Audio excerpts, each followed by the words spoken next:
কাউসার already message দিয়েছো। ওয়ালাইকুম সালাম কাউসার।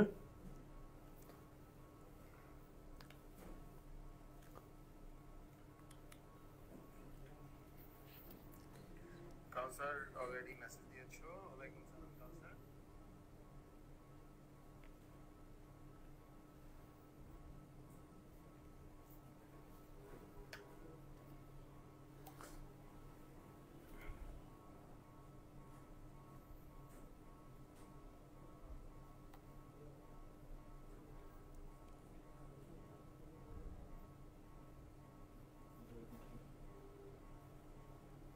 দাঁড়াও।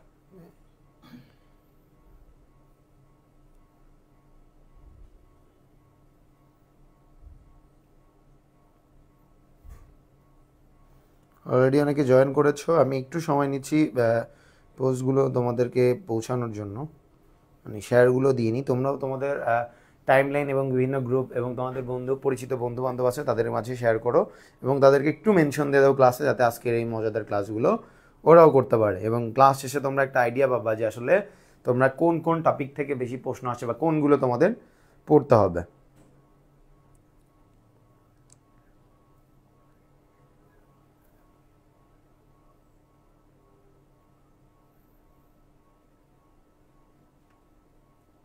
সো আমি একটু গ্রুপে শেয়ার দিয়ে দিচ্ছি সো দ্যাট সবাই এটা দেখতে পারে। তোমরাও তোমাদের পরিচিত বন্ধু বান্ধবদের মধ্যে একটু শেয়ার করে দাও এবং যদি প্রবলেম না হয় তোমার টাইম লাইনে শেয়ার করো, কারণ আজকের ক্লাসটা হতে যাচ্ছে তোমার আসলে অনেক পড়া। আর কোন অধ্যায় থেকে কোনটা স্কিপ করবা কিনা, আজকে আসলে আমি একটা ওভারঅল সামারি দিব। তোমরা আসলে থিওরি মানে কোনটা পড়বা বা কোনো চ্যাপ্টার স্কিপ করতে পারবা কি না, করলে কোনটা করবা, আর কোন টপিক সব থেকে ইম্পর্টেন্ট, ভাই আমি একটু স্কিপ করে পড়তে চাচ্ছি, আমি হচ্ছে এটা করতে চাচ্ছি, ওটা সবগুলোর অ্যান্সার আজকে পাবা তোমরা ক্লাসে। সো আমি একটু দেখতেছি কি কমেন্ট করেছো। মোস্তাফিজুর ওয়ালাইকুম সালাম, ভালো আছি ভাইয়া। উজ্জ্বল হাসান স্যার, জি বলুন। রাফি ভাইয়া আমি কিছু বলবো না, তুমি কিছু বইলো না। শাকিল লিখেছ আসসালামু আলাইকুম স্যার। ওয়ালাইকুম সালাম, কেমন আছেন? ভালো আছি, তুমি কেমন আছো শাকিল? লাস্ট ক্লাসে তোমাকে পাই নাই। ওকে, অলমোস্ট 20+ আমরা অডিয়েন্স দেখতে পাচ্ছি।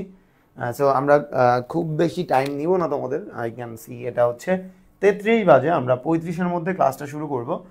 তোমরা একটু এর আগে সবগুলো ঠিকঠাক করে নাও, আমরা মানে কি পড়বা না পড়বা আর এই বিষয়ে পুরাটাই আমি তোমাদেরকে বলবো। তোমরা হচ্ছে তোমাদের বন্ধু বান্ধবদের একটু ধুমায় মেনশন দাও, যারা গেম খেলতেছে যাই করতেছে সবাইকে একটু ঠাডায় মেনশন দাও।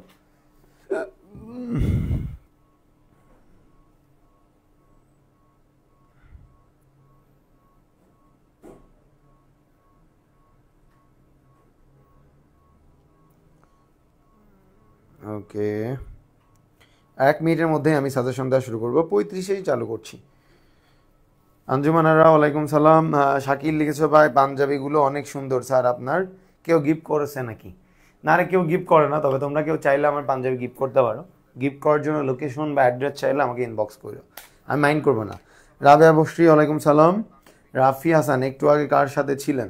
তোমাদের সাথেই তো ছিলাম।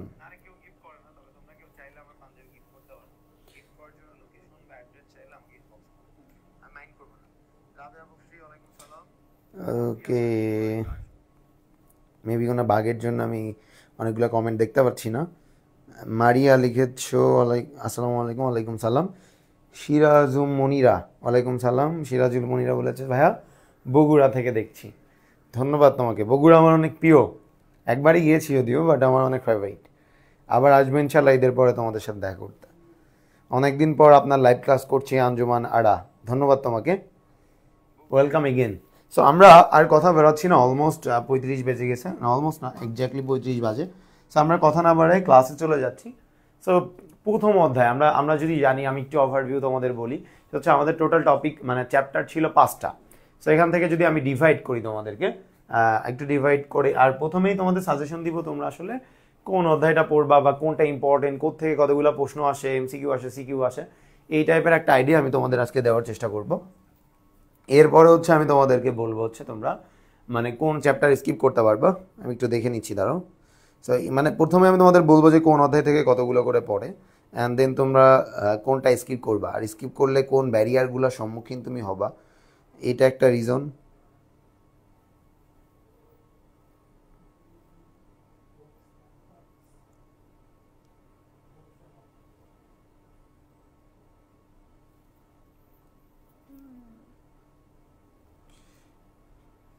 একটু কমেন্টগুলো দেখে নিচ্ছি।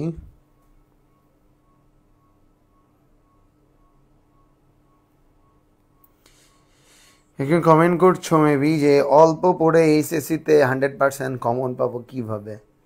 অল্প পড়ে না, ফাঁকিবাজ সব, আজকে ফাঁকিবাজদের জন্য একটা সাজেশন দিব, যাও।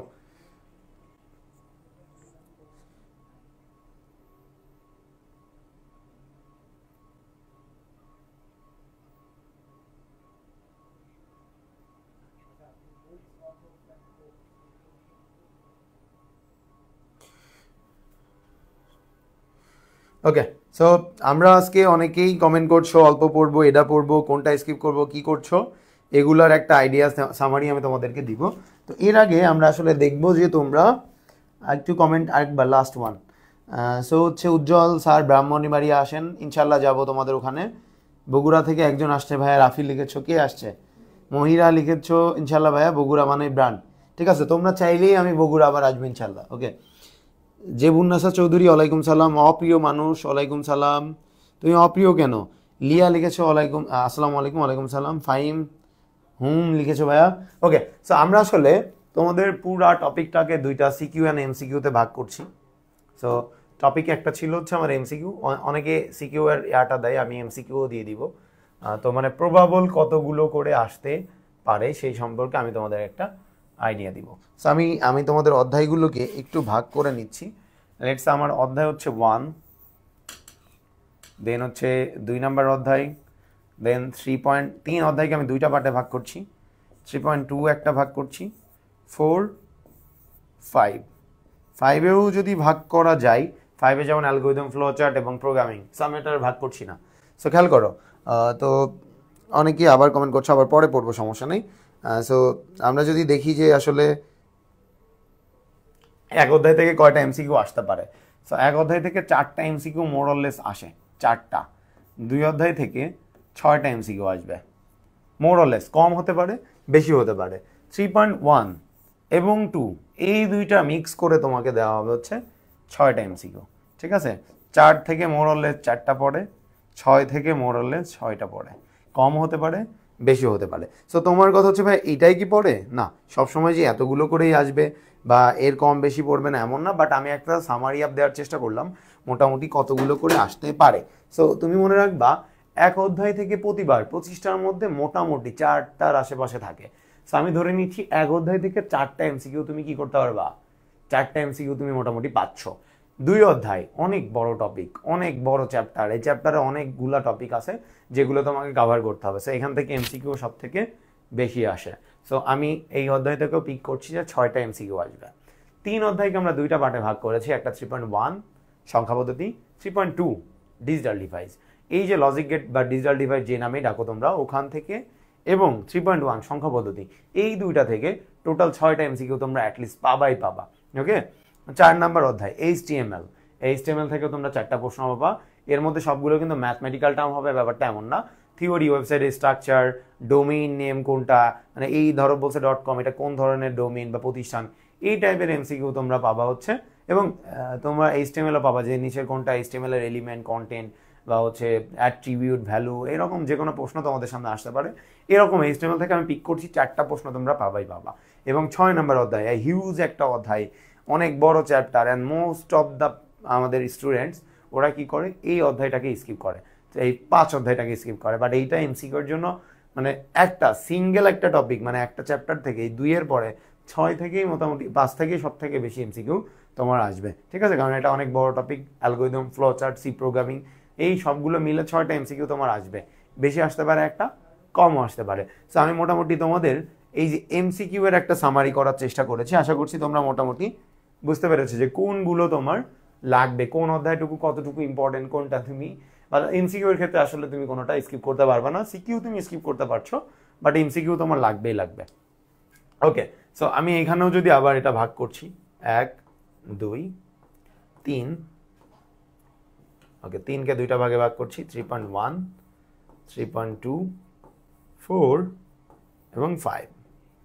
সো আমরা যদি আসি যে 1 থেকে কতগুলো হচ্ছে সিকিউ আসবে, একটা, 1 থেকে একটা মাস্ট আসবে। এরপরে আমি আসবো কম বেশি আরও ওরাগুলোতে আসবো। সো মনে রাখবা একটা এমসিকিউ আসবে হচ্ছে সিকিউ আসবে হচ্ছে এক অধ্যায় থেকে। 2 অধ্যায় থেকে কয়টা আসবে? এখান থেকেও আমি বলতে পারি একটা অবশ্যই আসবেই আসবে। 3.1 থেকে কয়টা আসবে? একটা মাস্ট আসবে। 3.1 থেকে একটা মাস্ট। 3.2 থেকে কয়টা? একটা মাস্ট। ঠিক আছে? 4 থেকে কয়টা? একটা মাস্ট, পড়বেই পড়বে। 5 থেকে কয়টা? 2টা মাস্ট, পড়বেই পড়বে। সো আমি একটু খেয়াল করো, 2 3 4 5 6 7, তো প্রশ্ন হচ্ছে টোটালটা হচ্ছে 60টা, কিন্তু আমাদের পরে কয়টা টোটাল? 8টা প্রশ্ন ভাই। আর একটা কই ভাই? একটা নর্মালি যারা ফুল সিলেবাসে পড়তো ওদের 6 অধ্যায়, অর্থাৎ ডাটাবেস থেকে একটা দিত, বাট তোমাদের দিতে শর্ট সিলেবাস একটা, এই 5টার যে কোনোটাতে দিতে পারে। তবে এই 5 নাম্বার চ্যাপ্টার থেকে 2টা আর দিবে না, 2টার বেশি দিবে না। সো আমি গেস করতেছি এইটা আইদার 2 অথবা 4, এখান থেকে একটা দিতে পারে। এখান থেকে 2 থেকে দিলে 4 থেকে দিবে না, 4 থেকে দিলে 2 থেকে দিবে না। যদি প্রশ্ন খুবই সহজ করে তাহলে 2 থেকে পাবা, মানে 1 আর 2 মিলে 3টা পাবা। আর যদি প্রশ্ন একটু হার্ড করে তাহলে HTML থেকে তোমরা 2 সেট পাবা। সো এই যে 1 থেকে তোমরা চাই জিন্দগি উল্টে যাক, একটা প্রশ্ন তুমি পাবাই। 2 নম্বর অধ্যায় থেকেও যাই হয়ে যাক না কেন, একটা প্রশ্ন তুমি পাবাই। 3.1 মাস্ট পড়বে, সংখ্যা পদ্ধতি, রূপান্তর, পরিপূরক মাস্ট পড়বে, মাস্ট। 3.2 তে লজিক গেটের সরলীকরণ, তোমার হচ্ছে ন্যান্ড ও নর গেট, অন্যান্য গেট বাস্তবায়ন, হাফ অ্যাডার, ফুল অ্যাডার, এখান থেকে একটা মাস্ট তুমি পাচ্ছ। 4 অধ্যায় HTML থেকে তোমরা একটা প্রশ্ন মাস্ট পাবা। তবে HTML থেকে সবাই কিন্তু কি করে? ম্যাথ করে যায়। বাট ইদানিং কিন্তু HTML থেকে অনেক বেশি পরিমাণে কি আসতেছে? থিওরি প্রশ্ন আসতেছে ওয়েবসাইটের স্ট্রাকচার থেকে, প্রকারভেদ থেকে। সো বি কেয়ারফুল, এই দুটো অবশ্যই দেখবা, ওয়েবসাইটের প্রকারভেদ এবং স্ট্রাকচার। 5 নম্বর অধ্যায় থেকে অ্যালগরিদম, ফ্লোচার্ট, সি প্রোগ্রামিং, এইখান থেকে টোটাল 2টা সেট প্রশ্ন আসবে। এবং তোমার প্রশ্ন হচ্ছে ভাই এরকম হবে কিনা যে অ্যালগরিদম আর ফ্লোচার্ট থেকে একটা, প্রোগ্রামিং থেকে একটা? না, এটা আসার চান্সেস খুবই কম যে তোমার অ্যালগরিদম আর ফ্লোচার্ট থেকে একটা টোটাল সেট দিয়ে দিবে। দেয় না এমন না, বাট খুবই কম চান্সেস। বাট কোথা থেকে দিবে? প্রোগ্রামিং অবশ্যই দিবে। ঠিক আছে? একটা ধরো গ নাম্বারের ফ্লো চার্ট অথবা অ্যালগরিদম চাইতে পারে, ঘ নাম্বারে তোমার সি প্রোগ্রামিং চাইতে পারে। এরকম খুব কম হবে যে তোমার গতে ফ্লো চার্ট বা অ্যালগরিদম চাইছে, ঘতে ধরো আবার ফ্লো চার্ট বা অ্যালগরিদম চাইছে। এরকম হওয়ার চান্সেস খুবই কম। তার মানে এই টোটাল 60টার বাইরে থাকে হচ্ছে একটা আইদার 4 অধ্যায় থেকে দিবে অথবা 2 অধ্যায় থেকে দিবে। সো আমি মোটামুটি তোমাদেরকে একটা আইডিয়া দেওয়ার চেষ্টা করলাম যে তোমরা আসলে কোন চ্যাপ্টার থেকে কতগুলো আসবে। এবং এইবার আসবো আমি, তুমি যদি স্কিপ করতে চাও তাহলে তোমার জন্য আমার কি সাজেশন? লেটসে তুমি স্কিপ করবা। সো দেখো, এমসিকিউতে স্কিপ করার কোনো সুযোগ নাই, কারণ এখানে কোনো অপশন নাই যে 25টার মধ্যে 20টা দেখাতে হবে।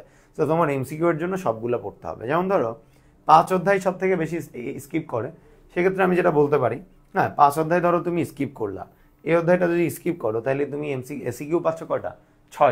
6টা থেকে তোমাকে 5টা অ্যান্সার করতে হবে। এটা পসিবল? হ্যাঁ, 100% পসিবল। তুমি চাইলে 6টা থেকে 5টা ইজিলি পসিবল। 3.1 2 4 এমনিতেই 3টা, আর 1 2 থেকে এমনিতেই তুমি 2টা পারবা। তার মানে একটা স্কিপ করলে একটা অধ্যায় তুমি স্কিপ করতে পারবা, বাট আমি সাজেস্ট করবো না। But you can skip any chapter you want, but I would highly recommend যে তোমরা এটা স্কিপ না করে অ্যাটলিস্ট পড়ে যাও। যদি খুব বেশি কঠিন আসে তখন তোমরা ওটা স্কিপ করো, বাট অ্যাটলিস্ট দেখে যাবা। বাট তুমি যদি একটা স্কিপ করো তাহলে মানে A+ ছুটে যাবে বা এরকম হওয়ার চান্সেস খুবই কম। কারণ এখানের যে এমসিকিউগুলা, তোমার প্রশ্ন হতে পারে সিকিউ নাইলে ভাই স্কিপ করলাম, বাট 6টা এমসিকিউ আসবে। 6টা, এই 6টা এমসিকিউ আমি কিভাবে করবো? সো আমরা সবাই জানি প্রোগ্রামিংয়ের এমসিকিউ, কিন্তু প্রোগ্রামিং যারা জানে না এরাও যদি একটু টেকনিক জানে বা ক্লাস করে থাকে পারবে। মানে প্রোগ্রামিংয়ের এমসিকিউগুলোর অ্যান্সার অটোমেটিক্যালি বের করা যায়, মোটামুটি সবাই পারে, একটা বেসিক ধারণা থাকলেই পারে যে ম্যাথমেটিক্যাল টার্মগুলো দেয়। সো তুমি এইটা স্কিপ করতে পারবা। এরপর আমি দেখলাম সব থেকে বেশি পোলাপান এবার বাটপারি বা চিটারি, মানে স্কিপ করতেছে 2 নাম্বার অধ্যায়কে। আমি জানি না এই 2 অধ্যায়কে কেন স্কিপ করে এরা। এটা কিন্তু ওদের কাছে নাকি অনেক পড়া, এগুলো পড়তে চায় না, অন্যগুলো নিয়ে অনেক বেশি প্যানিক, অন্য অধ্যায়গুলো বা অন্য সাবজেক্টগুলো নিয়ে। 2 অধ্যায় এত বেশি বড় অধ্যায় হওয়ার কারণে কেউ পড়ছে না। বাট এটা ইন্টারেস্টিং, এবং এখান থেকে প্রশ্ন তোমার অ্যান্সার করা মানে একদম স্পেসিফিক অ্যান্সার হয়, মানে খুব সুন্দর করে তুমি অ্যান্সার করতে পারবা। তার মানে তুমি এটা অনেকে স্কিপ করে, এই 2 আর 5 স্কিপ করে। সো আমি তোমাকে একটা প্রশ্নের অ্যান্সার করলাম যে তুমি চাইলেই যে কোনো একটা মানে অধ্যায় তুমি ইজিলি স্কিপ করতে পারবা, তারপরেও তুমি A+ 100% পাবা। সো অনেকে আবার লিজেন থাকে, ভাই আমি কি 2টা অধ্যায় স্কিপ করতে পারবো? পারবা, 2টা অধ্যায় স্কিপ করতে পারবা, কিন্তু এটা অনেক বেশি রিস্কি হয়ে যায়। 5টার মধ্যে 5টাই তোমাকে অ্যান্সার করতে হবে। যেমন ধরো তুমি যদি ধরো 5 আর 4 স্কিপ করছো, ধরো 4 5 2টাই স্কিপ করছো, তাও তুমি কিন্তু A+ পাবা যদি তুমি খুবই কনফিডেন্ট এবং ভালো স্টুডেন্ট হও, এমসিকিউ পারো। তাহলে তুমি 4 আর 5 স্কিপ করলেও তুমি A+ পাবা, কারণ 5 সেট পড়বে, 5 সেট পারবা তুমি। কিন্তু অনেকে আবার কি করে 5 স্কিপ করে, 3ও স্কিপ করে দেয়, সেক্ষেত্রে কিন্তু টাফ হবে। তো আমি যেটা বলবো, তোমরা কোনোটা স্কিপ করবা না, স্কিপ না করে আগে পড়ে যাও, দেন যদি মনে হয় যে কোনো একটা হার্ড আছে, যেমন তুমি কি করছো 5টা প্রিপারেশন নিচ্ছে, 5টা লিখবো, সে এমন হলো 3.2 অনেক হার্ড দিছে, বা HTML এমন দেওয়া দিছে যে তুমি বুঝতেই পারছো না, সো এত কঠিন দিছে, তো তখন কি করবা, you should have a alternative point. So তোমার একটা অল্টারনেটিভ পয়েন্ট তুমি আগে থেকেই সিলেক্ট করে রাখবা যে এটা যদি না হয় আমি এটা করবো। সো তুমি এক থেকে একটা অল্টারনেটিভ তুমি না রেখে যদি একদম রিস্ক নিয়ে যাও, তার মানে এটা কিন্তু তোমার জন্য অনেক বেশি ব্যারিয়ার হতে পারে। তোমরা সবগুলো প্রিপারেশন নিবা, যদি ইনকেস তোমার কোনোটা স্কিপ করা লাগে সেটা পরের হিসাব, বাট তুমি তোমার প্রশ্ন যেটা যে স্কিপ করতে পারবা কিনা, পারবা। তুমি এখানে 5টা অধ্যায়ে যে কোনো একটা অধ্যায় ইজিলি স্কিপ করতে পারবা, চাইলে 2টা অধ্যায় স্কিপ করবা, পারবা, কিন্তু সেটাও আবার কি রিস্ক হয়ে যাবে। বাট একটা স্কিপ করলে খুব বেশি সমস্যা হবে না যদি তুমি MCQ পারো। ঠিক আছে, আশা করছি তোমরা স্কিপের ব্যাপারটা বুঝতে পেরেছো, মানে কোনটা স্কিপ করতে চাও বা কি করবা না করবা এখন তোমার ব্যাপার। আমি যেটা বলছি তুমি একটা স্কিপ করতে পারবা চাইলে। ওকে ওকে মুন্নি, ওয়ালাইকুম সালাম। আপনার টাকাটা হারাই গেছে, কালকে আবার দিন রাফি, তোরে আর টাকা পয়সা দিব না। যে বুন্নাসা চৌধুরী লিখেছে 2 অধ্যায় না এলে আরো ভালো। কেন? ফিরোজ, HTML ম্যাথ আসলে আলহামদুলিল্লাহ। ফিরোজ ভাই আপনাকে অনেক মিস করি, আমিও মিস করি তোমাকে ফিরোজ। শাকিল, চ্যাপ্টার 5 এর সিকিউ স্কিপ করতে চাই, হ্যাঁ ইজিলি স্কিপ করতে পারবা, there is no problem, if you want to skip you can. So আমরা এই মোটামুটি একটা থিওরি আইডিয়া দিলাম যে তোমার কোন অধ্যায় থেকে কতগুলো MCQ আসবে, সিকিউ আসবে। এখন আমরা তোমাকে অধ্যায় ভিত্তিক কোন অধ্যায় কোন টপিকগুলো ইম্পর্টেন্ট সেই সম্পর্কে আলোচনা করব। এখন তোমরা আশা করি বুঝতে পারছো যে কোন অধ্যায় গেলে কয়টা MCQ সিকিউ আসবে এবং তোমরা কিভাবে অ্যান্সার করবা। সো এখন আমরা চলে যাচ্ছি যে আমরা কিভাবে এই তোমার কোন অধ্যায় থেকে কেমন প্রশ্ন আসবে। সো নর্মালি অনেক জায়গায় কি করে প্রথম অধ্যায় থেকে টপিকগুলো বলে দেয় যে ন্যানো টেকনোলজি বা পড়বা, ক্রায়ো সার্জারি পড়বা, এরকম টপিকগুলো বলে দিচ্ছে। বাট ওই টপিক থেকে মানে সবাই পড়ে, অনেকেই অ্যান্সার করতে পারে না, বুঝতে পারে না ওটা কি, ক্রায়ো সার্জারি হবে না অন্য কিছু হবে, ন্যানো টেকনোলজি হবে না হচ্ছে জেনেটিক ইঞ্জিনিয়ারিং হবে, অনেক সময় বুঝতে পারে না। ঠিক আছে, সো এই কারণে আমার কিছু আসপেক্ট বা পয়েন্ট অফ ভিউ বলে দিব যে প্রত্যেকটা টপিক তুমি কোন পয়েন্ট অফ ভিউ থেকে পড়বা। যে আমি এটা পড়তেছি, বাট তুমি ওটা পড়ার সময় তুমি এই কোশ্চেনগুলো করবা যে এইরকম যদি বলে আমি তখন কি অ্যান্সার করব। যেমন ধরো আমাদের আজকের প্রথম topic virtual reality, VR। Virtual reality কিন্তু আমরা সবাই জানি, বাট অনেক সময় গুছিয়ে লিখতে পারি না, কারণ আমরা ভার্চুয়াল রিয়েলিটি কি, এটার বৈশিষ্ট্য সুবিধা এবং অসুবিধা পড়ি, বাট বিভিন্ন পার্সপেক্টিভ থেকে আমরা ভার্চুয়াল রিয়েলিটি দেখি না। সো এখন আসো আমরা একটু দেখব যে কিভাবে আমরা ভার্চুয়াল রিয়েলিটি থেকে কি কি প্রশ্ন আসতে পারে। দেখো প্রথমে বলেছে ভার্চুয়াল রিয়েলিটির বর্ণনা, যেটা আমরা সবাই পড়ি। সো আমাকে প্রথমে জানতে হবে ভার্চুয়াল রিয়েলিটি কি এবং সেটা কেমনে কাজ করে, কিভাবে কাজ করে, এই একটা এক্সপ্লেনেশন বা বর্ণনা আমরা দেওয়ার চেষ্টা করবো যে ভার্চুয়াল রিয়েলিটি কি। ওকে, এরপরে তোমাকে দেখতে হবে চিকিৎসা ক্ষেত্রে ভার্চুয়াল রিয়েলিটি কি কি কার্যক্রম গ্রহণ করতে পারে, মানে একটা মানে তোমার মেডিকেলে তোমার কিভাবে VR ভার্চুয়াল রিয়েলিটি কিভাবে তোমাকে হেল্প করবে, বা চিকিৎসা খাতে কিভাবে তোমার কাজগুলো অনেক সহজ করছে। এই পয়েন্ট অফ ভিউ থেকে তুমি পড়বা যে ভার্চুয়াল রিয়েলিটি যখন পড়বা তখন তুমি জানার চেষ্টা করবা যে এই চিকিৎসা ক্ষেত্রে ভার্চুয়াল রিয়েলিটি কিভাবে হেল্প করে, এই পয়েন্ট অফ ভিউ তোমরা দেখে যাবা। তো এরপরে বলছে প্রাত্যহিক জীবনে অর্থাৎ দৈনন্দিন জীবন ডেইলি লাইফে ভার্চুয়াল রিয়েলিটির প্রভাব কি হতে পারে, এটা দেখে যাবা যে ডেইলি লাইফে আমাদের ভার্চুয়াল রিয়েলিটি কিভাবে হেল্প করতে পারে, কি ক্ষতিকর দিক থাকতে পারে, কি থাকতে পারে, এই অ্যাসপেক্টগুলো তোমরা অবশ্যই দেখে যাবা। এরপরের টপিক আমরা দেখতে পাচ্ছি আর্টিফিশিয়াল ইন্টেলিজেন্স, AI, কৃত্রিম বুদ্ধিমত্তা, খুবই ইম্পর্টেন্ট টপিক। সো কৃত্রিম বুদ্ধিমত্তা থেকে আমরা কৃত্রিম বুদ্ধিমত্তাকে এটা তো আমরা জানি।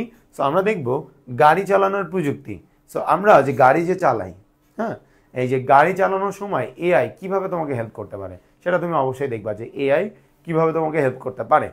ওকে, এরপরে চতুর্থ শিল্প বিপ্লবে আর্টিফিশিয়াল ইন্টেলিজেন্স কি কি অবদান রেখেছে এগুলো তোমরা অবশ্যই দেখবা। এরপরটা যদি আমি আসি জেনেটিক ইঞ্জিনিয়ারিং, জেনেটিক ইঞ্জিনিয়ারিং কি এটা তোমরা জানো এবং আরো ভালো করে দেখবা। যে অ্যাসপেক্টগুলো তোমার না জানলেই না সেটা আমি বলি। কৃষি ও গবেষণায় বলেছে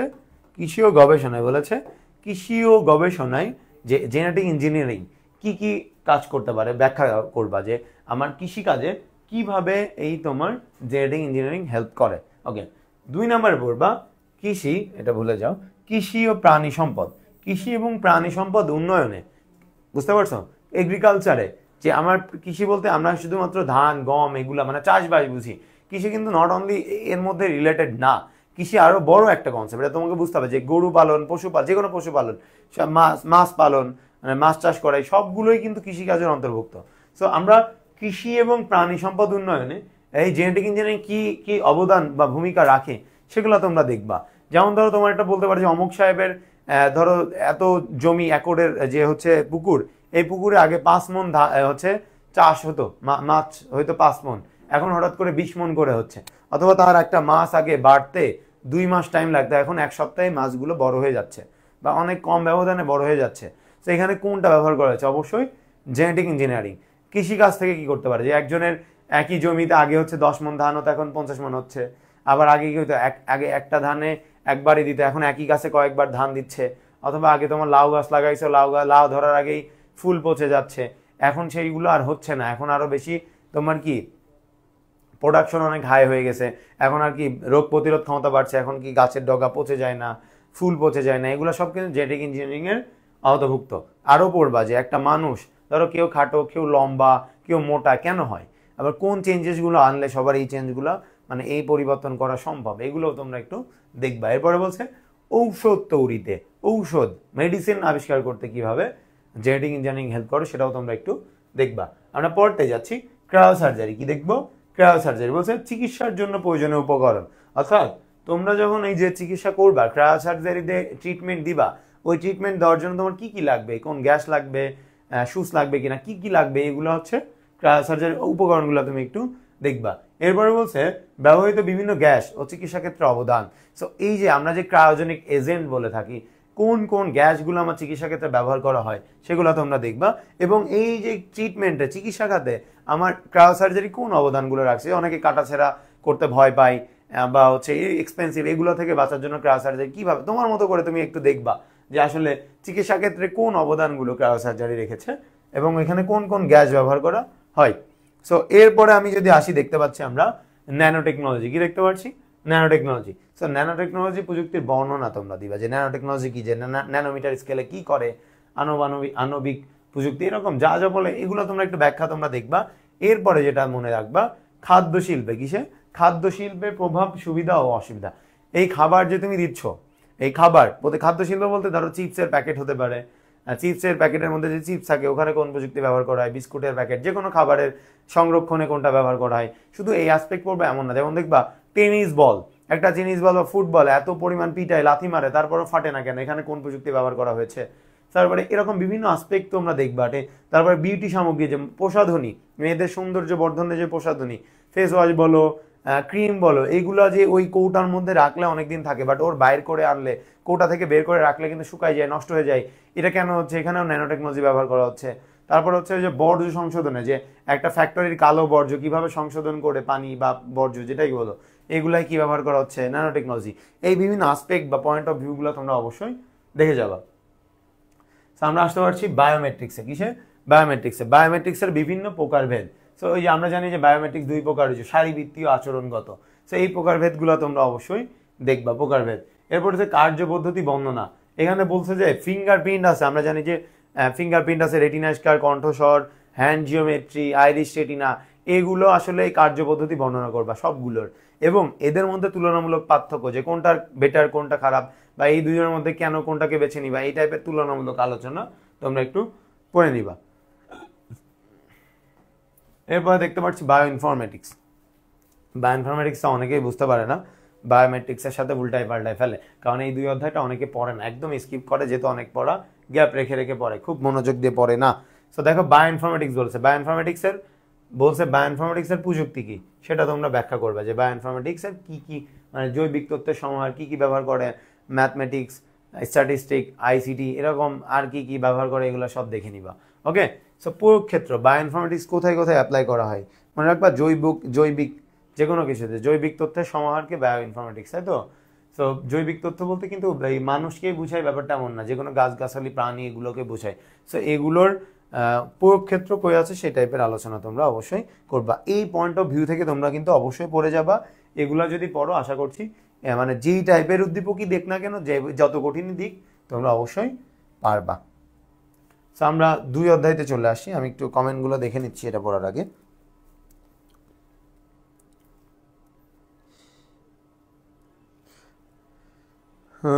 আঞ্জুমানারা বুঝছি ভাইয়া, 3.2 স্কিপ করতে যাচ্ছি ভাইয়া। আঞ্জুমানারা আমি তো বলেছি তুমি যে কোনো একটা স্কিপ করতে পারবা ইজিলি, প্যারা নাই।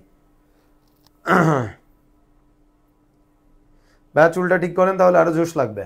কি ঠিক করবো? এই না, ঠিক করলাম তোর কথায়। রাফি মারিয়া লিখেছে ভাই আইসিটি ওয়াটার গ্রুপে একটু পিডিএফ দিয়ে নেই এটা। আচ্ছা ঠিক আছে। স্বাদের লাউ, স্বাদের লাউ কি হইলো? সে লাউ পচে যায় না?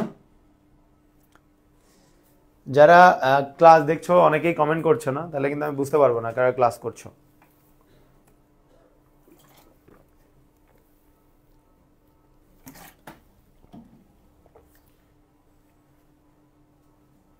ওকে,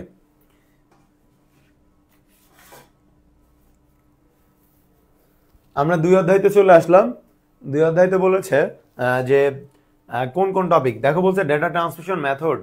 মেথড কি আমরা সবাই জানি সিরিয়াল এবং প্যারালাল, এই দুইটা তোমরা একটু জানবা যে সিরিয়াল কোনটা প্যারালাল কোনটা। এবং আমরা সবাই জানি সিরিয়াল এবং প্যারালাল এই দুইজনের মধ্যে সিরিয়ালের আবার প্রকারভেদ আছে। সেটা কি কি? সেটা হচ্ছে যে অ্যাসিনক্রোনাস, সিনক্রোনাস, আরেকটা আছে কি আইসোক্রোনাস। এইগুলো তো তোমরা দেখবা, আইসোক্রোনাস এটা দেখবা। এটা দেখার পরে তোমরা এটা তো দেখবা, এটার বৈশিষ্ট্য পড়বা এই তিনটার। এরপরে সুবিধা অসুবিধার ব্যবহার দেখবে যে কোথায় কোন সুবিধাগুলো আর অসুবিধাগুলো আছে এবং এটা কোথায় ব্যবহার করা হয়। এর বাইরে আমি যেটা বলবো সেটা হচ্ছে এই যে সিনক্রোনাস আর অ্যাসিনক্রোনাস এই দুইজনের মধ্যে পার্থক্য দেয়। হ্যাঁ, এই দুইজনের পার্থক্য তোমরা অবশ্যই দেখবা এবং মনে রাখবা দুইজনের মধ্যে দক্ষতা নির্ণয় করতে দেয়। তো তোমরা মনে রাখবা সিনক্রোনাস দুইটার মধ্যে, এই দুইটার মধ্যে সিনক্রোনাস অবশ্যই ভালো, ওর দক্ষতা কি 95.24%। ঠিক আছে। আর এদিকে সিনক্রোনাসের সেম ডাটা পাঠাইলে 72.73% কাভার করে, মানে দক্ষতা আছে। তাহলে এই দুটার মধ্যে অবশ্যই সিনক্রোনাস বেটার। তোমরা এই তিনটা পড়বা, তার বৈশিষ্ট্য করবা কোনটা বেটার এটা দেখবা এবং সুবিধা অসুবিধা দেখবা। ওকে, সো ট্রান্সমিশন মোড আমরা জানি 2-3 প্রকার। একটা হচ্ছে simplex, half duplex, full duplex.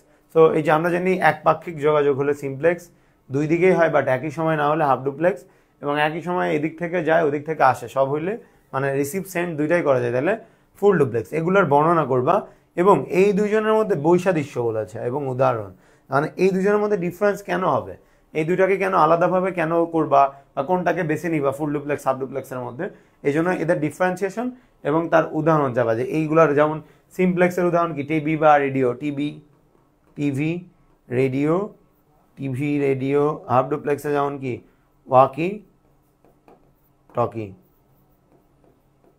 দেন ফুল ডুপ্লেক্স হচ্ছে মোবাইল ফোন। এটা হচ্ছে তোমার ডেটা ট্রান্সমিশন মোড। ঠিক আছে, এগুলো তোমরা অবশ্যই পড়বা, যে অ্যাসপেক্টগুলো পড়লাম এটা কিন্তু মাস্ট। ঠিক আছে, এগুলো পড়ে নিবা। ওকে, এরপরে বলছে তার মাধ্যম। আমরা জানি তার মাধ্যম দুই প্রকার, একটা হচ্ছে অপটিক্যাল ফাইবার, কোএক্সিক্যাল এবং টুইস্টেড। সো এর গঠন পড়বা যে এই কোন কেবল দেখতে কেমন, তার মধ্যে কয়টা অংশ থাকে, স্তর থাকে। এটা যেমন 4টা স্তর থাকে, এরকম স্তরগুলো দেখে নিবা যে কয়টা স্তর আছে, মাঝের কাজ কিভাবে, এগুলা দেখবা। দেন এর কার্যপদ্ধতি দেখবা। কি দেখবা? কার্যপদ্ধতি, যে এটা কিভাবে কাজ করে। ব্যবহার দেখবা, কোথায় ব্যবহার করা, যেমন এটা কি বাসা বাড়িতে অফিসে ব্যবহার করা হয়, এটা হাই অফিসিয়াল বা তোমার বড় বড় কোনো প্রতিষ্ঠানে ব্যবহার করা, এগুলো একটু দেখবা। সুবিধা অসুবিধা এবং এর মধ্যে যে তোমার ভৌগোলিক দূরত্বের ব্যাপারটা দেখবে যে কোনটা কত দূরত্বে ডাটা পাঠাতে পারে। যেমন আমরা জানি কোএক্সিক্যাল 500 মিটার পর্যন্ত পারে, টুইস্টেড পেয়ার কেবল মাত্র 100 মিটার পর্যন্ত পারে। সো এই মিটার রেঞ্জগুলো অবশ্যই দেখে যাবে যে কোন কেবল দিয়ে আমরা কোন রেঞ্জে দিব। আবার এখানে আবার কিন্তু কোএক্সিক্যালের দুইটা টাইপস আছে, থিন নেট, থিক নেট। এই দুটার মধ্যে কোনটাকে নিবা? থিন নেট আবার 200 কভার করে, থিক নেট 500 করে। থিন নেট বাঁকানো যায়, একদম পাতলা। থিক নেট আবার মোটা বা ঘন, আবার বাঁকানো যায় না। এগুলো তোমরা একটু পড়ে নিবা। ওকে, ওয়্যারলেস কমিউনিকেশন সিস্টেম আমরা এখানে 3টা জানি, ওয়াইফাই, ওয়াইম্যাক্স, ব্লুটুথ। এই 3টা মধ্যে তোমরা অবশ্যই স্ট্যান্ডার্ড দেখবা। যেমন ব্লুটুথের স্ট্যান্ডার্ড আমরা জানি কত, 802.15। এটা অবশ্যই মাস্ট। ওয়াইফাই মানে কি 802.11, এটা কি 802.16। এই স্ট্যান্ডার্ডগুলো দিবা। ডিরেক্ট তোমার পরীক্ষায় স্ট্যান্ডার্ড বসাই দিবে, দিয়ে বলবে অমুক সাহেব 802.15 স্ট্যান্ডার্ড ব্যবহার করে দুজনের সাথে যোগাযোগ করলেন, এখানে কোন কোন প্রযুক্তি ব্যবহার করা হয়েছে বা কোন মাধ্যম ব্যবহার করা হয়েছে, এরকম দেখে নিবা। 15 থাকলে ব্লুটুথ, 11 থাকলে ওয়াইফাই, 16 মানে ওয়াইম্যাক্স। এর বৈশিষ্ট্য পড়বা, সুবিধা অসুবিধা পড়লা। এবং অবশ্যই ওয়াইফাই, এই ওয়াইফাই আর ওয়াইম্যাক্স, এই ওয়াইফাই ওয়াইম্যাক্সের মধ্যে পার্থক্য বের করতে বলবে, এটা মাস্ট। এই দুইটা অবশ্যই দেখবা। ওয়াইফাই যেমন কোনো অনুমতি প্রয়োজন হয় না, বাট ওয়াইম্যাক্সের পারমিশন লাগে। ওয়াইফাই হচ্ছে কম স্পিড, ওয়াইম্যাক্স বেশি স্পিড। আর এই ওয়াইফাইতে কম এরিয়া কভার করে, ওয়াইফাই একটা ব্রড এরিয়া কভার করে। এরকম তোমরা একটু পার্থক্য এই দুজনের মধ্যে বের করতে দিবে। আর একটা মনে রাখবা, এখানে 802.11 বলছে, যদি কখনো বলে share it, share me, wardrobe, যাই বলুক, এখানে কোন প্রযুক্তি ব্যবহার করছে, এরকম শেয়ারিং অ্যাপ, শেয়ার ইট বাদে আর কি কি আছে আমি জানি না, শেয়ার মি আছে, আরও যেগুলো আছে সবগুলো যে কোনো কিছু বললেও ওটা আমরা ওয়াইফাইয়ের আন্ডারে পড়বে। যেমন ধরো শেয়ার ইটে যদি তুমি কারোর সাথে কোনো ফাইল আদান প্রদান করতে চাও, তাহলে তোমার কি করতে হয় বলো তো, আগে অবশ্যই ওয়াইফাই ব্লুটুথ এগুলো অন করতে হয়। সো আমার ওয়াইফাই অন না করলে কিন্তু শেয়ার ইটের ডাটা ট্রান্সফার করা যায় না। সো এই জন্য আমার শেয়ার ইট বা কোনো অ্যাপ্লিকেশনের কথা যদি বলে ফাইল শেয়ারিং, সেটাই আমরা ওয়াইফাই হিসেবে ধরে নিব। মোবাইল ফোনের প্রজন্ম, প্রত্যেকটা প্রজন্মের বৈশিষ্ট্য মাস্ট এবং তাদের মধ্যে পার্থক্য মাস্ট। 5টা প্রজন্ম দেওয়া আছে, 5টা প্রজন্মের কোনটা কোন প্রজন্মে সেটা বুঝতে হবে এবং তাদের মধ্যে পার্থক্য কোনটা। তুমি যে দুইজনের মধ্যে কিভাবে ওইটা তৃতীয় প্রজন্মের না চতুর্থ প্রজন্মের এটা বুঝবা কেমনে, পার্থক্য মাস্ট। সো এটা তোমাকে অবশ্যই দেখতে হবে। ওকে, সো এরপরে আমার দেশে কম্পিউটার নেটওয়ার্কিং কি বলেছে, কম্পিউটার নেটওয়ার্কিং। ঠিক আছে, কম্পিউটার নেটওয়ার্কিং আবার এখানে যদি আমি একটু আরও এলাবোরেটলি বলি, আমরা জানি 3 প্রকার। কয় প্রকার? একটা আছে হচ্ছে তোমার মালিকানা অনুসারে। সো মালিকানা অনুসারে আমারটা খুব পড়ার চান্সেস খুব কম, কারণ মালিকানা অনুসারে 2 ভাগে ভাগ করা হয়, একটা পাবলিক আর একটা private network. So public network সবার জন্য, আর প্রাইভেট কি একটা নির্দিষ্ট কোম্পানি বা একটা প্রতিষ্ঠানের জন্য বানানো হয়। যেমন ধরো আমার কোচিংয়ের জন্য যদি আমি করি, তাহলে ওটা হচ্ছে আমার প্রাইভেট, কারণ আমার কোচিংয়ের বাইরের স্টুডেন্টরা ইউজ করতে পারবে না। আর পাবলিক হইলে সবাই পারবে। ওকে, সো এই মালিকানা অনুসারে 2টা। আর একটা আছে নিয়ন্ত্রণ কাঠামো। নিয়ন্ত্রণ কাঠামো, সো নিয়ন্ত্রণ কাঠামো অনুযায়ী আবার কি, একটা আছে ডিস্ট্রিবিউটেড, একটা হচ্ছে সেন্ট্রালাইজ, আর একটা হচ্ছে হাইব্রিড। ডিস্ট্রিবিউটেড কি, যে সবার মধ্যে ক্ষমতা ডিস্ট্রিবিউট করা থাকে, এবং সেন্ট্রালাইজ কি, যে একজন সেন্টারকে একটা কম্পিউটার থাকে যে সবগুলোকে কন্ট্রোল করে। ডিস্ট্রিবিউটে আবার সবাই শেপ, কেউ কাউকে কন্ট্রোল করে না। সো এই কাঠামো। আর হাইব্রিড কি, 2টার মিক্স ভার্সন। এখান থেকেও প্রশ্ন আসার চান্সেস কম। সো এই যে ল্যান, প্যান, ম্যান, আরও আছে, একটা আছে ক্যান পড়বা, ঠিক আছে, আর একটা আছে প্যান পড়বা। সো এই যে 5টা বললাম, এই 5টার বৈশিষ্ট্য কি, আর এর মধ্যে প্রকারভেদ কি, সুবিধা অসুবিধা অবশ্যই পড়ে নিবা। এইটা আবার কার অনুযায়ী, এই 5টা হচ্ছে ভৌগোলিক বিস্তৃতি অনুযায়ী, যে কত এরিয়া ওরা কাভার করে, কত এরিয়া কাভার করবে, তার উপরে বেস করে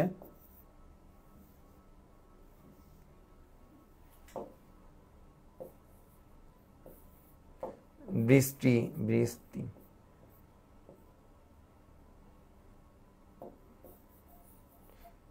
বিস্তৃতি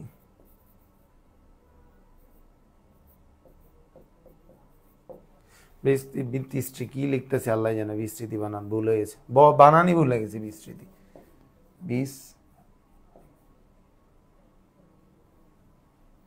বানান ভুলে গেছি, বিস্তৃতি। মনে রাখবা যে ভৌগোলিক বিস্তৃতির অনুসারে কত প্রকার, মনে হয় মনে পড়ছে, ভৌগোলিক বিস্তৃতি অনুযায়ী কত প্রকার। দেখছো বয়স হয়ে গেছে, বাংলা না লিখতে লিখতে অবস্থা হয়ে গেছে। সো ভৌগোলিক বিস্তৃতি অনুযায়ী 5 প্রকার, land, pan, man, can. Shakib Tamim লিখেছে, এটা কি সাজেশন ক্লাস? হ্যাঁ, সাজেশন ক্লাস। নাজমুল সাকিব তামিম ভাইয়া কেমন আছেন? ভালো আছি। ওকে, সো আমরা এটা মনে রাখবা যে নেটওয়ার্কিংয়ের যে কম্পিউটার নেটওয়ার্কিং 3 ভাগের মধ্যে আমরা ভৌগোলিক বিস্তৃতি, যেটা কতটুকু এরিয়া কাভার করে, ল্যান্ড, প্যান, ম্যান, ক্যান, এগুলো অবশ্যই পড়ে নিবা। এটা সব থেকে বেশি পড়বে, আর বাকি 2টা থেকে প্রশ্ন আসার চান্সেস কম। নেটওয়ার্ক টপোলজি খুব ইম্পর্ট্যান্ট টপিক, সব সময় প্রতিবার টপোলজি থেকে প্রশ্ন আসে। সেইটাতে প্রত্যেকটা টপোলজির প্রকারভেদ কয়টা, 6 প্রকার। যেমন কি bus, ring, star, mesh, tree, hybrid, এই 6টা টাইপই পড়বা। এবং এই প্রত্যেকটা চিত্র মাস্ট, একটা চিত্র তোমার এমনি দেওয়া থাকবে, ধরো এরকম একটা চিত্র দিয়ে বলছে যে এটা কোন টপোলজির আন্ডারে, এরকম বুঝে নিতে হবে। আবার এরকম দেওয়া থাকতে পারে, যেরকমই দেখ, ধরো এরকম দিছে, যেরকমই দিক সেটা তোমাকে বুঝে নিতে হবে যে কোন টপোলজির আন্ডারে পড়বে। সো সেটা চিত্র দেখে বুঝতে হবে, এরপরে তুমি সেই অনুযায়ী তার বৈশিষ্ট্যগুলো বলবা, সুবিধা কি অসুবিধা কি সেগুলো অবশ্যই বলে রাখবা, ঠিক আছে? আদারওয়াইজ তুমি কিন্তু বুঝতে পারবে না।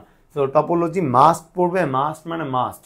2 অধ্যায় থেকে যদি 2 সেট প্রশ্ন পড়ে, তাহলে টপোলজি থেকে একটা, অন্যগুলো থেকে একটা। টপোলজি অনেক ইম্পর্টেন্ট একটা জিনিস। ওকে, সো চিত্র চেনাটা অনেক প্রয়োজন।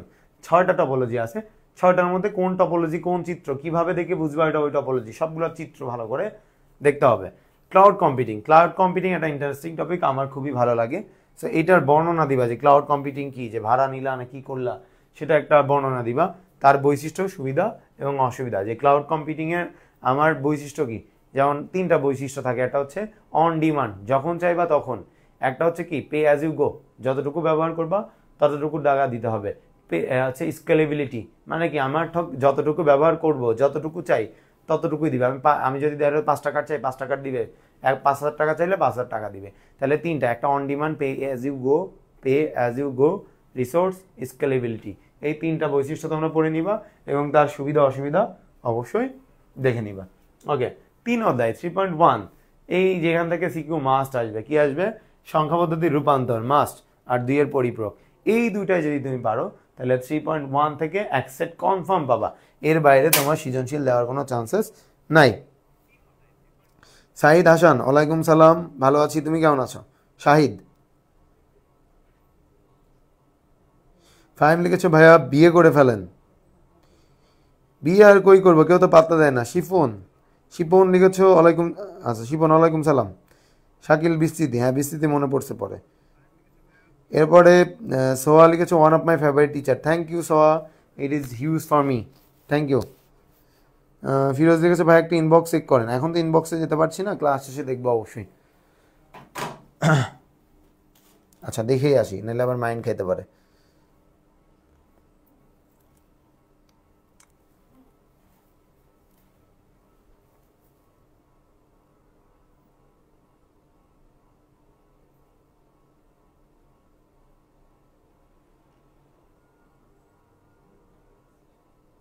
আমার তো কোনো মেসেজ আসে নাই।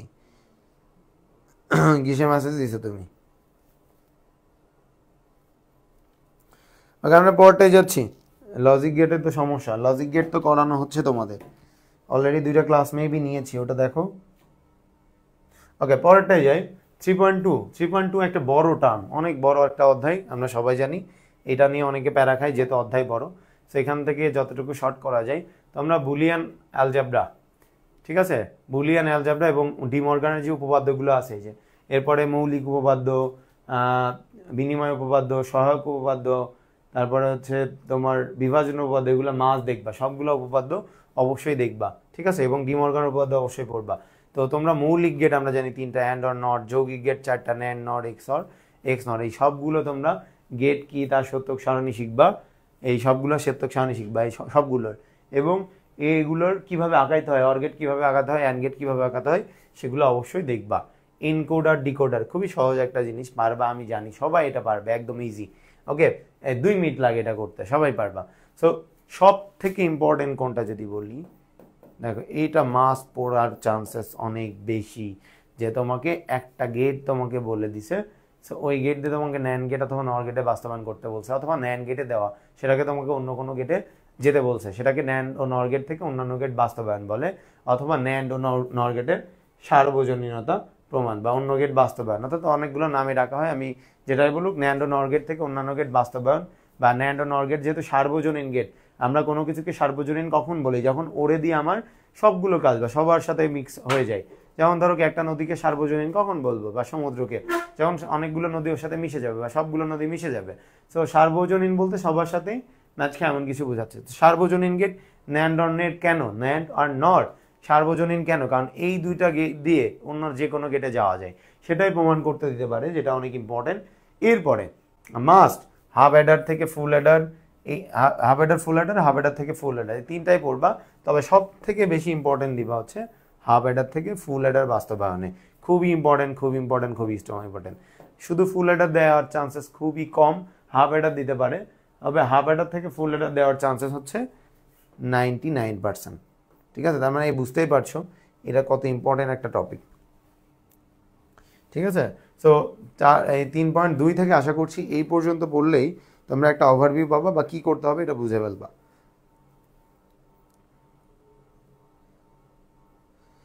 যেমন নাসা চৌধুরী, এগুলো কি সিকিউ এমসিকিউ এর জন্য? হ্যাঁ, so most welcome.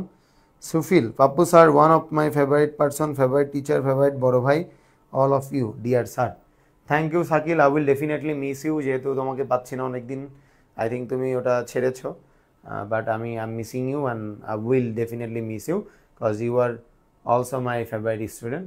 I hope তুমি অনেক ভালো এক্সাম দিবা, আর আজকে যে সাজেশন পাচ্ছ সেম সাজেশন অনুযায়ী সবগুলো দেখে ফেলবা, পড়ে ফেলবা। সবার উদ্দেশ্যে বলছি এই সাজেশনটা অনেক ইম্পর্টেন্ট, এখান থেকে প্রশ্ন আসার চান্সেস অলমোস্ট, আমি যদি বলি 100%ই ধরতে পারো, এই টপিকের বাইরে প্রশ্ন আসার চান্সেস খুবই কম। ঠিক আছে, মানসুরা রাজিয়া, ওয়ালাইকুম সালাম। ফিরোজ, এগুলো করতে গেলে ঝামেলা বাদিয়ে ফেলি। কেন ঝামেলা কেন করো বলো তো, এত ঝামেলা তো ভালো না। ওকে, সো পরেরটা আমরা যাই, 4 নাম্বার অধ্যায়। 4 নাম্বার অধ্যায় আমার খুবই ফেভারিট। আমি যখনই এইচএসসি পরীক্ষা দিতাম সবার আগে আমি 4 অধ্যায়ের অঙ্কগুলো করতাম। মানে এইচটিএমএল আমার কাছে খুব ইজি লাগতো এবং এটাতে পূর্ণ মার্ক পাওয়া খুব ইজি এবং করতে খুব বেশি টাইমও লাগে না, এই জন্য সবার আগে আমি 4 অধ্যায়টা করতাম। এরপরে 3.1 করতাম সংখ্যা পদ্ধতি। সো 4 অধ্যায় থেকে কী প্রশ্ন আসতে পারে? মোস্ট অফ ইউ যারা আছে স্টুডেন্ট, ওরা শুধুমাত্র এইচটিএমএল জীবনে বই খুলে না, জাস্ট ম্যাথগুলো করে, ওরা জানেও না এইচটিএমএল থেকে ম্যাথের বাইরেও প্রশ্ন আসতে পারে। গতবার 2023 সাল মোস্ট প্রবাবলি, 24 সালে মোস্ট প্রবাবলি ঢাকা বোর্ডে একটা মানে তোমার সৃজনশীল প্রশ্ন দিয়েছে, সিকিউ প্রশ্ন, মানে এইচএসসি পরীক্ষায়। সেখানে তোমার একটা থিওরি দিচ্ছে ওয়েবসাইটের প্রকারভেদ থেকে, কোত্থেকে? ওয়েবসাইটের কাঠামো এবং প্রকারভেদের মধ্যে থেকে একটা, খুব সম্ভবত কাঠামো থেকে এসেছিল।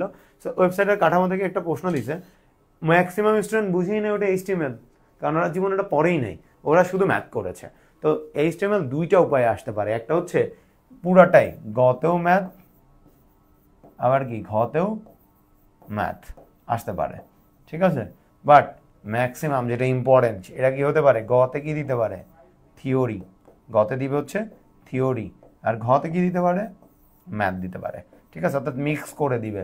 তার মানে আমরা থিওরিটা কোনোভাবেই স্কিপ করতে পারবে না, আর এইচটিএমএল এর শুধু 2টা থিওরি বলবো, এই 2টা থিওরির বাইরে কেউ তোমার প্রশ্ন করবে না, এটা মাস্ট থাকো, আমার কাছ থেকে বুঝে নিবা। সো প্রথমটা হচ্ছে ওয়েবসাইটের প্রকারভেদ। আমরা জানি 2 রকম আছে ওয়েবসাইট, 2 প্রকার। Number 1 static, number 2 dynamic. অবশ্যই পড়বা, স্ট্যাটিক এবং ডাইনামিক থেকে প্রশ্ন আসার চান্সেস অনেক বেশি। আমরা কিভাবে বুঝবো? স্ট্যাটিক ওয়েবসাইট হচ্ছে ওই সকল ওয়েবসাইট যেগুলো ইনফরমেশন চেঞ্জ হয় না, আর ডাইনামিক কি নিয়মিত যারা ইনফরমেশন চেঞ্জ হয়। সো এই 2টা তোমরা অবশ্যই দেখবে, এখান থেকে প্রশ্ন আসার চান্সেস আছে। এরপরে দেখো বলছে ওয়েবসাইটের কাঠামো। ওয়েবসাইটের কাঠামো কি? আমাদের 4টা কাঠামো আছে। কাঠামো নাম্বার 1, আমি যদি এখানে লিখি একটু ওয়েবসাইটের কাঠামো, তোমরা মনে আছে কিনা আমি জানি না, একটা হচ্ছে সিকোয়েন্সিয়াল, ঠিক আছে, যেটারে সিরিয়াল বলা হয়, ঠিক আছে। সো সিকোয়েন্সিয়াল ওয়েবসাইট হতে পারে। একটা হতে পারে কি তোমার ওয়েব লিঙ্ক বা নেটওয়ার্ক কাঠামো বলা হয়, ঠিক আছে, একটা আছে কি ট্রি বা মেনু বা হায়ারার্কিক্যাল, যে নামে চিনো যে। আরেকটা আছে কি হাইব্রিড বা কম্বিনেশনাল। সো এই যে এটার অল্টারনেটিভ কিন্তু অনেকগুলো নাম আছে, আগেই বললাম, ঠিক আছে। এই সিকোয়েন্সিয়ালের নাম সিরিয়াল বলে, অনেকে আবার কি বলে, এরকম অনেকগুলো নামে ডাকা হয়। ওয়েব লিঙ্কের আরেকটা নাম কি বলা হয় বলো তো? নেটওয়ার্ক কাঠামো বলা হয়। ট্রির আরও 2টা নাম আছে, মেনু বা হায়ারার্কিক্যাল কাঠামো। 4 নম্বরের হাইব্রিডকে আবার কি বলা হয়? একটু আগেই বলেছি, বলো তো? কম্বিনেশনাল বলা হয়। এই যে 4টা, এই 4টার আরও নাম আছে, নামগুলোও তোমরা দেখে নিবা। আর এই 4টা অবশ্যই দেখে যাবা, আদারওয়াইজ তোমরা এক্সাম হলে যেও না। এইচটিএমএল এই 2টা ওয়েবসাইটের প্রকারভেদ এবং কাঠামো, এই 2টা থিওরি অবশ্যই পড়ে যাবা। এর বাইরে আরেকটা থিওরি, 2টা থিওরির নাম তোমাদের আমি একটু পাশে লিখে দিচ্ছি। সো তোমরা একটা পড়বা হচ্ছে ওয়েবসাইটের যে ডোমেইন নেম, একটা পড়বা হচ্ছে domain name. So domain name খুবই ইম্পর্টেন্ট, যে লাস্টে যেটা থাকে ওটা থেকে কোন ডোমেইন বা কোন প্রতিষ্ঠান এটা বোঝার জন্য। আর একটা পড়বা হচ্ছে আইপি অ্যাড্রেস, ঠিক আছে। এই 2টা অবশ্যই পড়ে যাবা, কারণ এই 2টা মিক্স করে একটা প্রশ্ন আসতে পারে, যে এমন একটা প্রশ্ন দিতে পারে যে www.youtube.com এখানে কোন ধরনের প্রতিষ্ঠান, এটা বোঝার জন্য তোমাকে ডোমেইন নেম বা আইপি অ্যাড্রেসটা দেখতে হবে, বা এইটার আইপি অ্যাড্রেস কি, এটা অবশ্যই দেখবা। তাহলে আমি থিওরির জন্য 4টা জিনিস বলতেছি, একটা ওয়েবসাইটের প্রকারভেদ, একটা হচ্ছে ওয়েবসাইটের কাঠামো, একটা হচ্ছে ডোমেইন নেম, একটা হচ্ছে আইপি অ্যাড্রেস। এই 4টা অবশ্যই দেখে যাবা। এরপর আমরা ম্যাথে আসি। ম্যাথ করার জন্য আমরা প্যারাগ্রাফ গিয়ে যে পি ট্যাগের যে কাজটা আমরা করি, প্যারাগ্রাফ ট্যাগ, এটা খুবই ইম্পর্টেন্ট। প্যারাগ্রাফ ট্যাগ পারা লাস্ট 2টা ইয়ার্স দেখতেছি এইচটিএমএল-এ প্যারাগ্রাফ ট্যাগের প্রশ্ন সব থেকে বেশি দিচ্ছে, তার মানে তোমরা অবশ্যই প্যারাগ্রাফ ট্যাগটা দেখবা। হেডিং ট্যাগ বলতে আমরা যেটা বুঝি এইচ 1 থেকে 6 পর্যন্ত, সেটা অবশ্যই তোমরা দেখবা। 1 থেকে 6 পর্যন্ত না দেখলে ওই যে ছোট এবং বড় হেডিংটা তোমরা একটু দেখে যাবা। কালার অ্যাড করা। এখন কিন্তু এই ক্রিটিক্যাল কিছু প্রশ্ন দিচ্ছে, এরকম বলে দেয় যে এরকম একটা HTML কোড করো যেখানে সম্পূর্ণ টেক্সটটা নীল রঙের হবে, লাল রঙের হবে, বা এই অংশটুকুর কালার এইটা হবে, যেই কালারই বলুক এই কালার অ্যাড করার জন্য আমরা এটা ইউজ করব। ঠিক আছে, টেবিল রিলেটেড ম্যাথ তো সববারই দেয়, এবারও দেওয়ার চান্সেস অনেক বেশি। টেবিল অনেক ইজি একটা জিনিস, এটা দেখে নিবা। সো ওয়েবসাইটে বুলেট এবং নাম্বার লিস্টিং কিভাবে করতে হয় এটা একটু দেখে নিবা। হাইপার লিঙ্ক আমরা জানি, হাইপার লিঙ্ক খুব ইম্পর্টেন্ট, মোস্ট ইম্পর্টেন্ট। এই যে AHREF যে হাইপার লিঙ্ক রেফারেন্স, এই ট্যাগের কাজটা অর্থাৎ লিঙ্ক অ্যাড করার কাজটা অবশ্যই দেখে যাবা।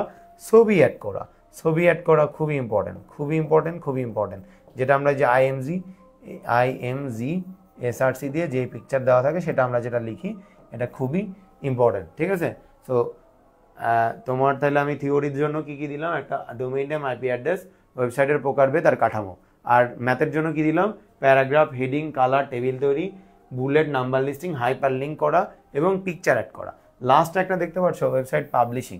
সো ওয়েবসাইট পাবলিশ করার জন্য কতগুলো স্টেপ বাই স্টেপ কাজগুলো করতে হয়, কোন স্টেপের পর কোনটা, মানে ওয়েবসাইট পাবলিশ করবা তার জন্য তুমি কি কি প্রসেস তোমাকে ফলো করতে হবে এটা অবশ্যই তুমি দেখবা, আদারওয়াইজ কিন্তু পারবা না। এবং নাম্বার কিন্তু এরকম প্রশ্ন আসতেছে যে ওয়েবসাইটের পাবলিশিংয়ের সময় যে স্টেপগুলো সেগুলো লেখো। সো এই যে সমস্যা আইডেন্টিফাই করা, দেন কি করবা, এই পয়েন্টগুলো তোমরা অবশ্যই পড়ে নিবা ওয়েবসাইটের পাবলিশিংয়ের ব্যাপারটা। সো লাস্ট আমরা যেটা দেখবো সেটা হচ্ছে 5 অধ্যায়, যেটা আমাদের ম্যাক্সিমাম 80 থেকে 90% স্টুডেন্ট এই অধ্যায়টা স্কিপ করে দেয় প্রোগ্রামিংয়ের জন্য, ম্যাথ। বাট প্রোগ্রামিং কিন্তু খুবই ইজি, যারা করেছে পারে তারাই শুধুমাত্র জানে। সো প্রশ্ন হচ্ছে ভাই প্রোগ্রামিং আমি অনেক স্কিপ করেছি, যারা স্কিপ করেছে তারা না দেখলেও চলছে, যারা এটা করবা প্রোগ্রামিং থেকে প্রশ্ন আসলে, এটা প্রোগ্রামিং খুব বেশি হার্ড দেয় না, বাট 2টা প্রশ্ন যেহেতু হয় একটা হার্ড দিবে, এই কনসেপ্ট নিয়েই যাবে যে একটা সহজ আর একটা হার্ড দিবে। তো 5ম অধ্যায় থেকে আমরা প্রথমেই থিওরির জন্য এটা পড়বো বিভিন্ন প্রজন্মের ভাষা, 1 থেকে 5 পর্যন্ত যে ভাষাগুলো দেওয়া আছে বিভিন্ন প্রজন্মের ভাষা অবশ্যই তোমরা পড়বা। এবং আমরা জানি কম্পিউটার 0 এবং 1 অর্থাৎ বাইনারি বাদে, 0 এবং 1 বাইনারি বাদে আর কোনো ভাষা বুঝে না, এটা হচ্ছে মেশিন ল্যাঙ্গুয়েজ বা যান্ত্রিক ভাষা, এর বাইরে বা বাইনারি ভাষা যেটাই বলো, এর বাইরে কোনোটা কিন্তু কম্পিউটার বুঝে না। বাকি 4টা জেনারেশনের ভাষা কম্পিউটার বুঝে না, সেটা বোঝানোর জন্য কম্পিউটারকে একটা অনুবাদক বা ট্রান্সলেটর দিতে হয়, যে ওর ভাষায় ট্রান্সলেট করে দেয়। এরকম 3টা অনুবাদক সফটওয়্যার আছে, অ্যাসেম্বলার, কম্পাইলার, ইন্টারপ্রেটার, 3টাই পড়বা। এবং এর মধ্যে থেকে ইন্টারপ্রেটার আর কম্পাইলার কিন্তু অবশ্যই ভালো করে পড়বা, কারণ এই কম্পাইলার আর ইন্টারপ্রেটারের মধ্যে পার্থক্য দেয় যে কোনটা বেটার। দুটাই ভালো, তবে মনে রাখবা আমরা যে সি প্রোগ্রামিং করব, সি কোন প্রোগ্রামের ব্যবহার করে, কোন অনুবাদক সফটওয়্যার ব্যবহার করে, সি হচ্ছে কম্পাইলার ইউজ করে। কি ইউজ করে? কম্পাইলার। এই জন্য কম্পাইলারের মানে সি ভাষার আরেকটা নাম হচ্ছে কম্পাইল ল্যাঙ্গুয়েজ বা কম্পাইল ভাষা। ঠিক আছে, তাহলে অনুবাদক প্রোগ্রাম অবশ্যই দেখবা থিওরির জন্য। এই দুটো হচ্ছে থিওরির জন্য, যে এরকম বলতে পারে যে অমুক সাহেব কম্পিউটারে 01 প্রেস করে কিছু করছিলেন, কিন্তু অমুক সে কাউকে জিগাইলে সে বললেন যে কম্পিউটারে 0 এবং 1 ছাড়া আর কিছু বুঝতে পারে না, কিন্তু কম্পিউটার একটি বিশেষ পদ্ধতির সাহায্যে তার এইগুলো বুঝে থাকে। তাহলে এখানে কোন কিসের কথা বলা হয়েছে, কোন কিসের মানে কিভাবে কম্পিউটার বুঝে, এই টাইপের প্রশ্ন দিবে যে কম্পিউটার কিভাবে এই কমান্ডগুলো বুঝতে পারে। তো এরকম যে কোনো প্রশ্ন দিলে আমরা বুঝবো সেটা অনুবাদক বা ট্রান্সলেটরের কথা বলেছে। ঠিক আছে, ওকে। এরপরে আমরা দেখতে পাচ্ছি অ্যালগরিদম কি, যে মানে কোনো একটা সমস্যা ধাপে ধাপে সমাধানের পদ্ধতিকে অ্যালগরিদম বলে। সেই অ্যালগরিদম তোমরা যত রকম অ্যালগরিদম শিখেছো সবগুলোই পড়বা, সিম্পল, কন্ডিশনাল, লুপ সবগুলোই পড়বা। এরপর হচ্ছে ফ্লো চার্ট আমরা কি জানি যে কোনো একটা সমস্যা চিত্রের মাধ্যমে ধাপে ধাপে সমাধান, অর্থাৎ অ্যালগরিদম আর ফ্লো চার্ট কিন্তু সেম জিনিস, ওর শুধু হচ্ছে চিত্র থাকে না, ওর থাকে। ঠিক আছে, এই দুটো হচ্ছে তার বেসিক ডিফারেন্স। ওকে, সি প্রোগ্রামিং তো আমরা জানি যে এটা মাস্ট, এখান থেকে প্রশ্ন আসবে মানে 100%, 5 স্টার, এটা মাস্ট, প্রশ্ন আসবে মাস্ট। সি প্রোগ্রামিং থেকে প্রশ্ন আসবে মানে আসবে 100%, কোনো মিস নাই। তো এখান থেকে সব থেকে বেশি প্রশ্ন যেটা আসে যে সব থেকে বেশি আসে 1 + 2 + 3 ... n তম মানের যোগফল, এরকম আসতে পারে 5 + 10 + 15 ... 500তম যোগফল। আবার কি আসতে পারে 70 + 60 + 50 ... n, এরকম দিতে পারে। অথবা দিতে পারে 1 স্কোয়ার + 2 স্কোয়ার + 3 স্কোয়ার। এরকম যে প্রশ্নই দিক আমরা বুঝতে পারবো যে এটা এই যে সি প্রোগ্রামিং এর ম্যাথ, এই লুপের ম্যাথ, এই প্রশ্নগুলো কিন্তু অবশ্যই মাস্ট পড়বে। এরপরে তোমরা আরো কি পড়বা, লসাগু পড়বা, লসাগু এবং গসাগু মাস্ট, লসাগু গসাগু মাস্ট। লিপ ইয়ার পড়বা, কি পড়বা, লিপ ইয়ার মাস্ট, ঠিক আছে, এগুলো অবশ্যই করে নিবা। প্রোগ্রাম তৈরির ধাপ থিওরির জন্য সব থেকে ইম্পর্টেন্ট। প্রোগ্রাম তৈরির ধাপ অবশ্যই দেখবা যে প্রোগ্রাম তৈরি করার আগে একটা প্রোগ্রামারকে কি কি কাজের মধ্যে দিয়ে যাইতে হয়, প্রোগ্রাম বিশ্লেষণ করা, অনুধাবন করা, তারপরে সেটা সিলেক্ট করা, সংগ্রহ করা, এরকম রান করা, কোড করা, রান করা, ভুল গেলে ডিবাগ করা, এই সবগুলো কাজ, এগুলো কিন্তু অবশ্যই তোমরা সি প্রোগ্রামিংয়ের ধাপগুলো দেখে নিবা। কন্ডিশনাল স্টেটমেন্ট, যে কন্ডিশনগুলো আমরা দিই, যে এই যে আই কি হতে পারবে, সমান বা ছোট হতে পারবে এন এর, এরকম যে কন্ডিশনাল স্টেটমেন্টগুলো তোমরা দিয়ে থাকো, যে এই কন্ডিশনগুলো মানলে, যে যেমন কি এন যদি শূন্যর বড় হয় তাহলে ধনাত্মক ঋণাত্মক, যেই কন্ডিশনগুলো দিচ্ছ এই স্টেটমেন্ট, কন্ডিশনাল স্টেটমেন্টগুলো দেখে যাবা যে ম্যাথগুলো করতেছে এখানে কোন কন্ডিশনগুলো বসাইতে হবে। এই লুপের কাজ যেটা বলছিলাম, লুপ আসলে এখান থেকে প্রশ্ন আসার চান্সেস অনেক বেশি এইগুলা থেকে। অথবা আর কি বলতে পারে যে এমন বাংলাদেশ লেখাটা 50 বার প্রদর্শন করো, আই লাভ ইউ এই জিনিসটা 15 বার প্রদর্শন করো, বা যে কোনো একটা প্যারাগ্রাফ সেটা এতবার প্রদর্শন করো, এই জিনিসগুলোর ক্ষেত্রে আমরা এই লুপ স্টেটমেন্ট ব্যবহার করে থাকি। তাহলে লুপের জন্য আমরা কি কোনো একটা স্পেসিফিক লেখা কয়েকবার প্রদর্শন, যেমন কি বাংলাদেশ লেখাটা 50 বার প্রদর্শন করো।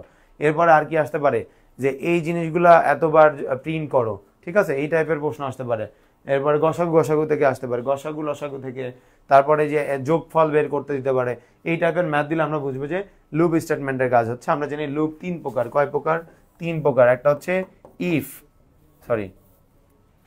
ফর লুপ, এরপরে কি আসতে পারে তোমার হোয়াইল লুপ, এরপরে হচ্ছে ডু হোয়াইল লুপ। সো এই যে 3টা লুপ অবশ্যই দেখে যাবা, ঠিক আছে। তোমার প্রশ্ন যদি আসে ফর লুপে, ফর লুপ দিয়ে করবা, তোমার যদি বলে যে হোয়াইল লুপ দিয়ে করো, হোয়াইল লুপ দিয়ে করবা, ডু হোয়াইল বললে ডু হোয়াইল। বাট ওরা যদি বলে না দেয় যে কোন লুপ দিয়ে করবা, তাহলে তোমার ইচ্ছা যে তুমি ফর লুপ দিয়ে করবা, হোয়াইল লুপ দিয়ে করবা, না ডু হোয়াইল লুপ দিয়ে করবা। কন্ডিশনাল স্টেটমেন্টের ক্ষেত্রে কি যেন বলেছিলাম, আবার একবার বলে দিচ্ছি, যে কোনটা কন্ডিশন, ইফ, ইফ এবং এলস, এই কন্ডিশনগুলো কখন অ্যাপ্লাই হবে, কোন কোন ক্ষেত্রে অ্যাপ্লাই হবে, অবশ্যই তোমরা এগুলো দেখবা। সো 5 অধ্যায় এর বাইরে থেকে পড়ার চান্সেস একদমই নাই। সো আশা করছি তোমরা মোটামুটি পুরো 5 অধ্যায়ের একটা বেসিক সামারি পেয়েছো, যে আমরা কোড থেকে একদম সুন্দর করে মার্ক করে কি টাইপের প্রশ্ন আসে সেগুলো আমি তোমাদের বলে দিয়েছি। সো এগুলো অবশ্যই দেখবা। 3.2 থেকে এই দুইটার বাইরে কিছু না পড়লেও চলবে, বাট কোড নামে যেটা আছে, ASCII, BCD, ABCD এবং ইউনিভার্সাল কোড, এই কোডগুলো তোমরা পড়বা এমসিকিউ এর জন্য। সিকিউ থেকে এখান থেকে প্রশ্ন আসবে না। তো 2 অধ্যায় থেকে আমি একটা সামারি দিয়েছি যে কোনগুলো তোমরা পড়বা, এবং শুধুমাত্র আমি কিন্তু টপিক বলে দিই নাই যে টপোলজি পড়বা। এখানে আমি বলেই দিছি টপোলজির কোন পার্টটুকু বা কোন আসপেক্ট বা কোন পয়েন্ট অফ ভিউ থেকে তুমি পড়বা সে সম্পর্কে একটা আইডিয়া আমি দিয়েছি। এরকম প্রথমের পরে আমি আসছি হচ্ছে প্রথম অধ্যায়, দ্বিতীয় অধ্যায়, এর আগে আমরা আসবো হচ্ছে প্রথম অধ্যায়তে।